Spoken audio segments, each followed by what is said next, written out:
Namaste and welcome everyone to the We Connect channel. Joining us here is Meenakshi Gupta, an experienced Ayurvedic practitioner based in Plano, Texas. Her approach focuses on restoring harmony through nutrition, daily routines, herbal support, and root cause awareness. Meenakshi, welcome to We Connect channel. We are truly honored to have you here today. Thank you, Manorma. It is an honor to be a part of We Connect channel and We Women Global Network community.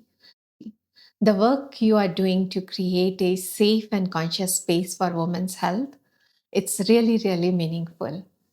So, menopause is not just a biological shift, it is a powerful life transition. And I feel grateful to be here to share an Ayurvedic prospect for your listeners. And I'm looking forward to have a meaningful conversation with you today. Thank you, Meenakshi, for your kind words. Let's begin with a question many women are asking. Menopause is often discussed only in terms of estrogen and hormones. So, from an Ayurvedic perspective, what important dimensions are we missing? So I would say that we are missing the lived experience of the body. Mhm, Hormones don't operate in isolation. mhm, When you eat your food, when you have a good sleep, when your mind is clear, then everything falls in balance. So if we say only the hormones plays an important role, no. And that's the part we are missing, which Ayurveda teaches us. Hormones are a byproduct of how we are putting food in our body, how the emotions are going to regulate in our mind. Everything contribute towards the hormonal imbalance or balance. Okay. That's such an important shift from deficiency to imbalance. It already feels less fearful when we frame it is as a transition, right? Instead of breakdown. Correct. So, how does Ayurveda interpret menopause? Disease or natural transition? So Ayurveda sees menopause as a natural transition. It is inevitable. Mhm. Every woman who has taken a birth has to go through, unless until there is a medical condition. Mhm. So Ayurveda tells us it's a shift from the reproductive phase of the life Mhm. to the inner strength, clarity, resilience. And that's what the message I want to give to your audience, to all the women who are there listening to this podcast, that menopause is no pause. I love that. Symptoms as signals, not enemies. Can you explain doshas in short? How do these doshas influence menopause? So in Ayurveda, we say that everybody is made up of five elements. Those five elements are air, space, water, and earth. Everybody has those elements in their body. Mhm. When mother conceives the baby, based upon both the parents' diet, lifestyle, stress factor, everything plays an important role. And at the time of conception, based upon dominancy of all those factors, one can have vata dominancy, pitta dominancy, kapha dominancy. Vata, which is responsible for movement in the body, combination of air and space. Pitta is a combination of fire and water, which is responsible for your digestion, your hormones, your skin health, your hair color, your eye color. Then comes the kapha, which is responsible for the lubrication. Wherever we need the stability, groundiness, that is responsible with the kapha, which is a combination of water and earth. Now, vata is the lightest and kapha is the heaviest form. And those three biological factors are the core concept of Ayurveda. And that goes into the menopause also. So when we say that how the menopause gets affected with the doshas, so for example, if there is a vata dominancy or the person who is having a vata imbalance, they will experience more anxious mind, dry skin, dry vaginal area, and they will also experience sleep disturbance. When it comes to pitta dominancy, which is a fiery character, emotional up and down, and they will also experience anger also or hormonal imbalance in the form of digestive issues, Then comes the kapha imbalance. Most of the Many times we see that the woman goes into the depression phase also during that transition, and that is towards the kapha imbalance. So that's how all the three doshas are directly related to the menopause. So it is personalized, not one size fits all, right? Ayurveda is never a one size fits Yeah, all. because Yes. that's why you beautifully explained that all three form of doshas. So we need to take care of doshas in order to take care of life's transition phase. Correct. That is really powerful. It is personalized, not one size fits all. So we need to take care of doshas in order to take care of life's transition phase, which is menopause.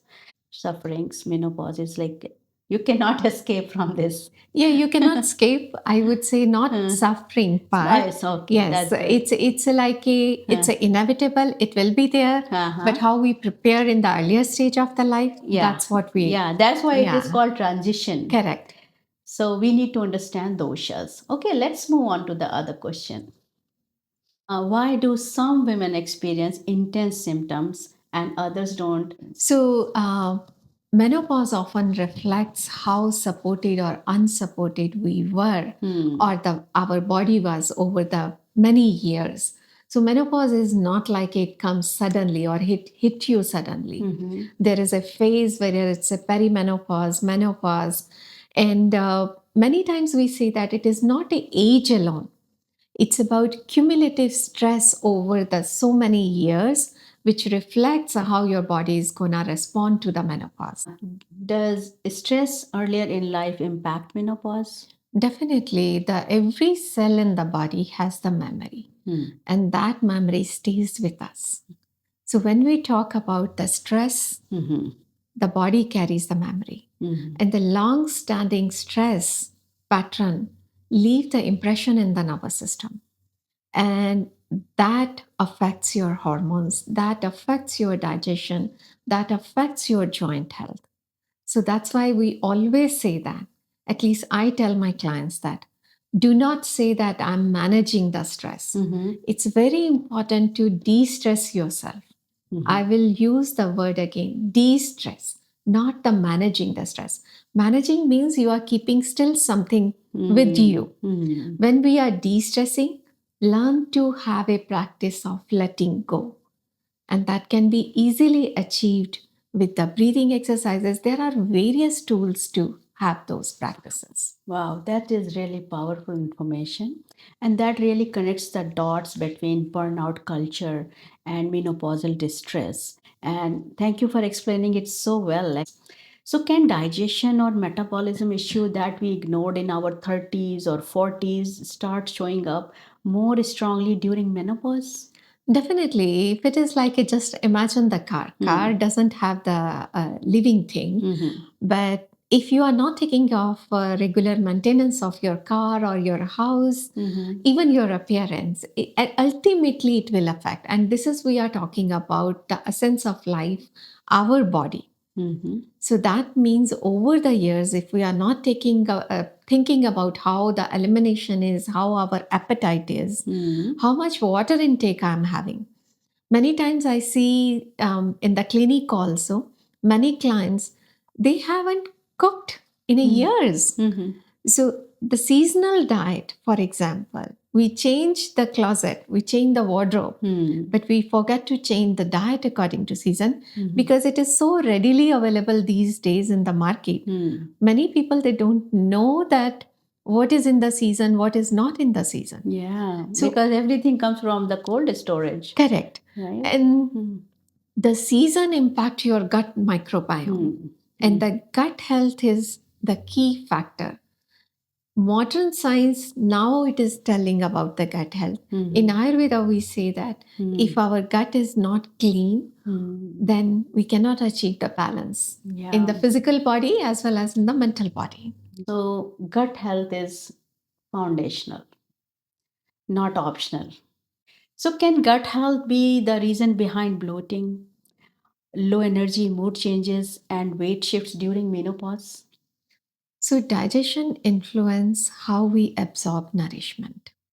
So if the digestion is not good, the nourishment is not going to happen. The hormones are the byproduct of what we are putting in our physical body and the mental body. Okay. From where the hormones comes. In Ayurveda, we say that diet, ahar rasa. Rasa means the essence of food will balance the hormones. So if the gut health is poor, that means the hormonal health will be not so good. If the mental health is also not good, that means it is going to impact the hormones. Okay. When we stay constantly in stress, fight or flight mode, where the sympathetic nervous system is activated, that also impact the gut.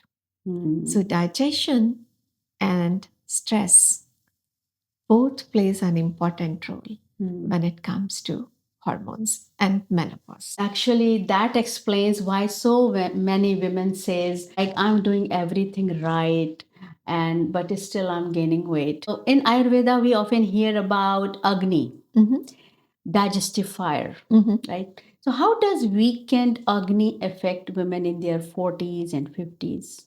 Okay. Such a nice question, Manorma. And I'm so glad that you asked this question. Thank you. So the Agni is digestive fire, as you said, rightly said that. Now imagine a pot of rice you are cooking on the stove. If that fire below the stove, it is not strong enough, then the rice is going to take longer time to digest, longer time to cook. Yeah. Similar way, if the body Agni is not strong, that means whatever we are putting in our body, it's not gonna help with the proper metabolism. And that's where the concept of Agni comes with the digestion. Because Agni is not only your stomach. In Ayurveda, we say that the Pitta also represents your digestion, also represents your stomach, your gallbladder, your liver, small intestine, wherever the process of digestion happen, it always combine everything. So keeping food clean, keeping your mind clean is very, very important to have a proper Agni. So the good news is Agni can be supported. So simple habits like eating warm, freshly cooked meals, avoid overheating, managing stress, as you said, and maintaining a regular routine can gently strengthen our digestive system and improve overall balance during menopause. In women who are in 30s and 40s, it's the right time to take care of yourself.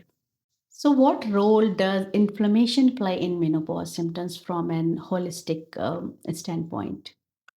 So the inflammation quite amplifies discomfort, whether it is a joint issue or the hot flashes issue, stiffness, sometimes over emotional mood reactivity, or the sleep disturbance. Okay. So much of this inflammation is again shaped by your digestion, daily habits, emotional needs, and also strain on the physical body and the mental body. Okay. So when the body feels under attack, then the inflammation happens.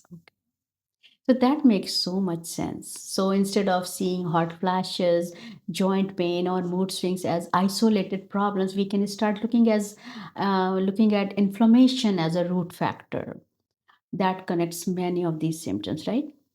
I would say inflammation is also a part of one of the symptoms. The root cause is how we are straining our digestion, how we are straining our mind. Okay. Yeah. So, what are two, three simple daily habits women in their 40s and 50s can start today to support a smoother menopause transition? So I would say that if you want to start today, no matter if you are in 30s, 40s, or 50s, start with at least having a good night's sleep. Sleep is directly linked to digestion, directly linked to the mental health. And then, second thing, focus on consistency. When we say the consistency, having a regular meal time, also having a regular exercise schedule. Because all the three things are considered in Ayurveda as a three pillars of life. Ahar, Nidra, Brahmacharya. Okay. Ahar means diet, Nidra means sleep, Brahmacharya means control use of senses. And if you see in the deeper meaning of these, this is the essence. Because diet impacts the gut microbiome. Sleep also impacts the gut microbiome as well as mental health. Control use of senses. These days, how many of you are watching the reels on regular basis, right? And somewhere the subtle side effect of that, you might not feel immediately, but it put your body under fight or flight mode. Yeah, it And became addiction these days, right? Exactly. Yeah. So that if you have a discipline of having that time, especially bedtime, with replace those reels with some rituals, easy to do, like a foot massage with the sesame oil. That will be more beneficial than watching the reels. That's a good idea.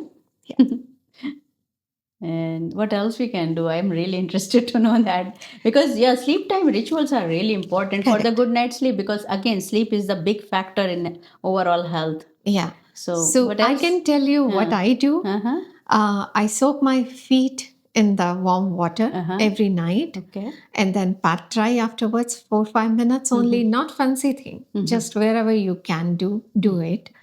And then afterwards pat dry, and then massage with the warm sesame oil. If you can't warm also, your hands Make it warm a little bit. Yeah. Apply nicely. You don't know the stroke, but you are going to touch those points, which activates the rest and digest mode. And gentle massage with the sesame oil here also for the good night sleep. And afterwards, put on some nice music, calming music, whatever makes you calm. You want to read the book, and then just call the day off. Yeah, I heard a lot about sesame oil. The only thing is it just smell. It does. I'll tell you one thing. There was one person came to my office, and she wanted to do the therapies. And after that, her son was picking her up. And her son, the moment he saw, he was like, "Mom, you smell good." So you remind me of that. That's true, actually. So the best thing you can do for that is get the good organic cold pressed oil, which doesn't smell bad. Really? But then also, if you feel that the smell is Put some there, essence in you there. can use pure organic essential oil. Oh, okay. I would not suggest essential oil unless until it is right. Really, you cannot tolerate it. Okay. Because essential oil also gets absorbed through the body. Okay. So get good quality of essential oil. Or otherwise, if you have a rosemary, if you like rosemary, just rosemary is take fine. the rosemary, put it in the oil, leave it, and that also will be helpful. Yeah. No, thank you for these tips. Actually, it really make it easy to choose sesame oil over any other oil, because I know it is very useful. So now there is no excuse not to use the sesame oil. Yeah. So are there specific morning or evening routines that are especially supporting during menopause? Or you can say perimenopause? So in the perimenopause, keeping gut cleanse is very, very important. We don't have to go for the vigorous cleanse. Having a regular meals, warm water in the morning, that will helpful. Make sure that whatever you are eating, eat seasonal food. Now the morning ritual, when you say, I always tell, there are certain things which you can do, like tongue cleaning. When you do your brushing, do the tongue clean also. That also helps with oral health as well as helps with the gut health. Okay. The second thing you can do is nasya. Nasya is applying either the warm oil or the ghee, which is a clarified butter, into the nostril. It also takes hardly 2 minutes. I do regularly. Take just some sesame oil again, or almond oil, or any oil of your choice. Face massage, 2 minutes of gentle steam, and then put the ghee drops or the oil drop in the nose. And that helps in clearing the senses. Yeah. So among all these oils, I think ghee is the best choice, in my opinion. Because see, if you talk about almond oil, I think it's just a few drops of real almond oil in something base oil, something like that. it can't be like whole almond, 100% almond oil, right? I agree. There are good brands also, but I'm not going to promote any brand. Yeah, but Yeah. I can ask you Yeah. after Off the the record. interview. Yeah. So, what dietary shifts can help support energy and hormonal balance naturally? So I would say that this is the time when your body needs maximum nourishment because everything starts depleting as per the hormones. Yeah. So crash diet during this phase of life. Not good. Suppose if you are gaining the weight also, then also the crash diet is never healthy. Okay. Make the right choices. Body needs the calcium.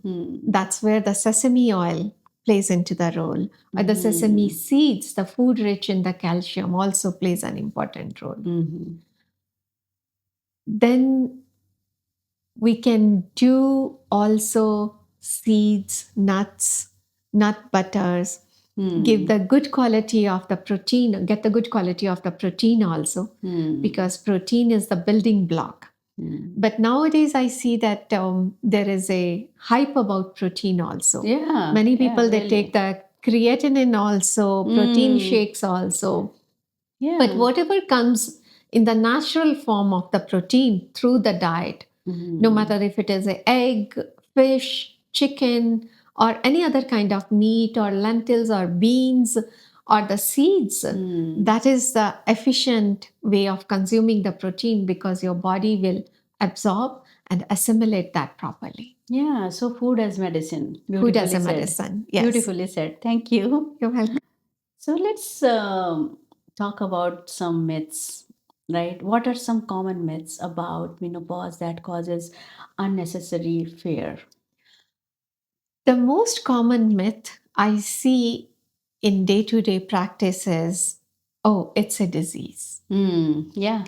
Kind of. They don't say as a disease, but they feel like it's a kind of disease. I always encourage women to see it as like a seasonal change. Seasonal change. Yeah. It's a beautiful transition. It makes the woman more wiser.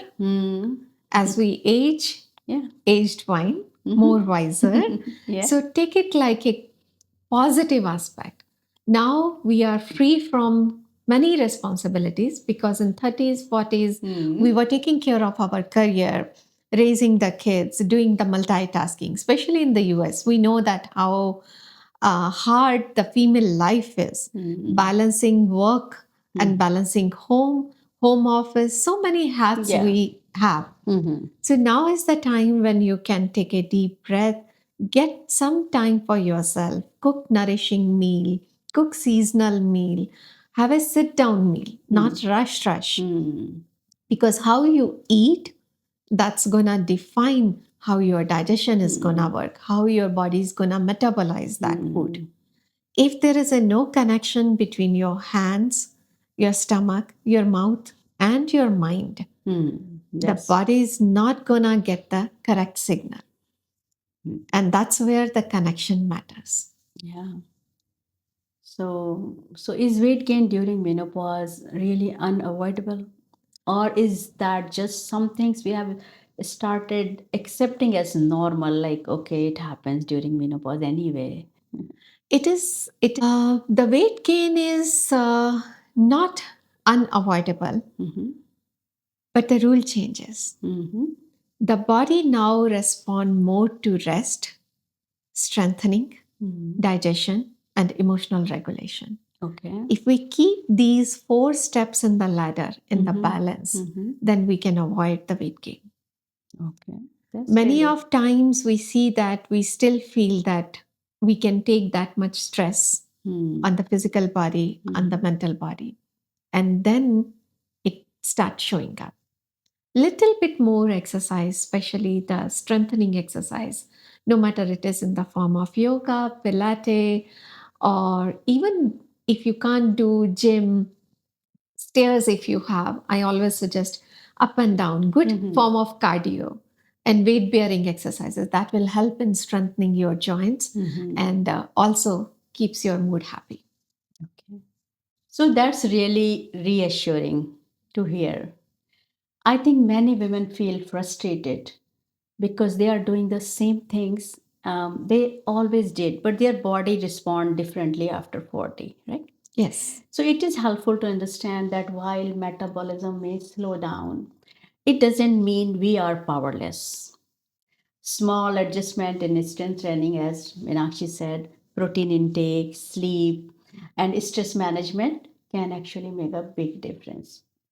So I'm really enjoying this conversation. It is so informative, and I think a lot of women will get help.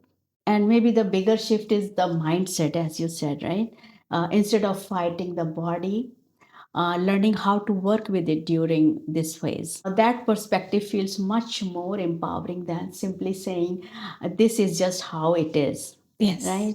So, a lot of women worry that menopause means the end of feeling energetic and vibrant. Is that really true? Not at all. I wouldn't say that.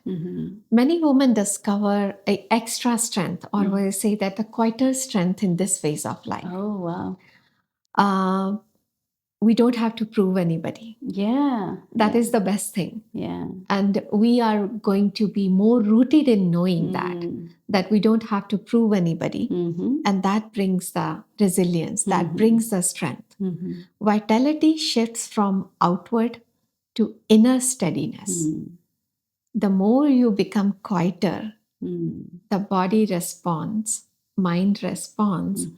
The more you listen to your own body when your body needs the rest. It's very, very important. Listen to your own body. Your body tells you that I am tired. I need to pee. I need to poop. I need to sleep. Similar way, the body tells us when to become quiet and when to take me time, self care time, or rest time. Okay, that's really powerful. I'm glad that you said that. I think many women quietly fear that menopause equals decline. Decline in means less energy, less confidence, less spark. But as you said, you explained it so beautifully, and I think it makes sense. It really makes sense. So, but what you are describing feels more like a shift than a loss. It is shift. Maybe the energy doesn't disappear, it just changed direction, right? Correct. It becomes more focused, more intentional, maybe even more powerful. I'm just repeating what Meenakshi said because I'm also learning and seeing this phase in a new direction with a new mindset. So it is comforting to hear that vitality is still very much possible in this age during menopause, and with the right support and lifestyle and mindset, that really changes the narrative from ending to evolving. So never think it's going to end your life or it's like your downfall or something, right? Still you can be vibrant, happy, positive, and something new, right? Correct. Correct. Okay, so when should a woman consider seeing an expert about menopause instead of trying to figure out on her own? Like sometimes they start searching online, like what to do, what to eat, what not to do. But I think it's not a good idea, right? It is initial phase, yes. It might be a good idea to seek help from the peer group. But when the symptoms linger, when you feel that something is really, really confusing, or it start affecting your quality of your life, then it is very important to seek the personalized guidance, where somebody can look at you and guide you and hold your hand that, hey, I'm there for you. And I have gone through this phase. Or if the symptoms are more severe, then definitely go talk to your primary care physician, because that's also very, very important. How can Ayurveda and modern medicine work together to support women during menopause? So it is a integrative approach. Conventional care brings safety, screening, and medical clarity. So I never suggest anybody to bypass that. Always have your PCP make aware them that what you are going through, the menopause phase, as well as if there is any symptom which is bothering you. Holistic cares brings daily regulation, it also guides you through the nitty-gritty of menopause, lifestyle wisdom, because lifestyle affects how your body is going to respond to the external factors, and the emotional support. That's how we say that weave those together. Holistic medicine in the form of Ayurveda as well as the modern medicine. Both are combined together. You will get the help in an integrated way. Okay, that sounds good. I love that perspective. And many women feel torn between natural approaches and medical advice. But hearing this shows they don't have to choose. They can combine these two things together, right? Correct. And integrative care is about covering all bases. You get the scientific reassurance from lab tests and screenings, and while also addressing root cause through Ayurveda, like digestive stress and lifestyle habits, as you said. So sometimes we notice changes that feel like menopause. How do we know when it could be something more serious? So, when the symptoms persist beyond what the home remedy or beyond the knowledge from your practitioner or the therapist can help you, and it start affecting your day-to-day work, day-to-day life, and it gets intensified, and you feel that the emotional well-being is also not balanced, that is the time that you deserve deeper attention.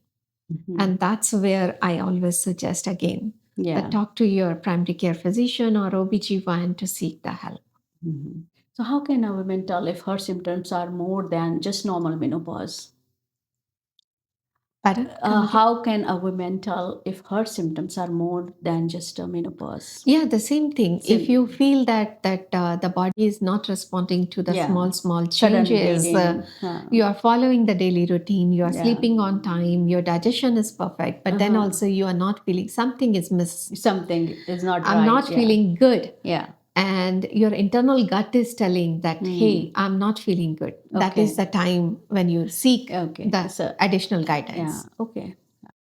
If you found this episode valuable, please like, subscribe, and share so more women can access balanced and holistic health education. Until next time, stay balanced, stay informed, and honor every phase of your journey. Namaste. Namaste. Namaste.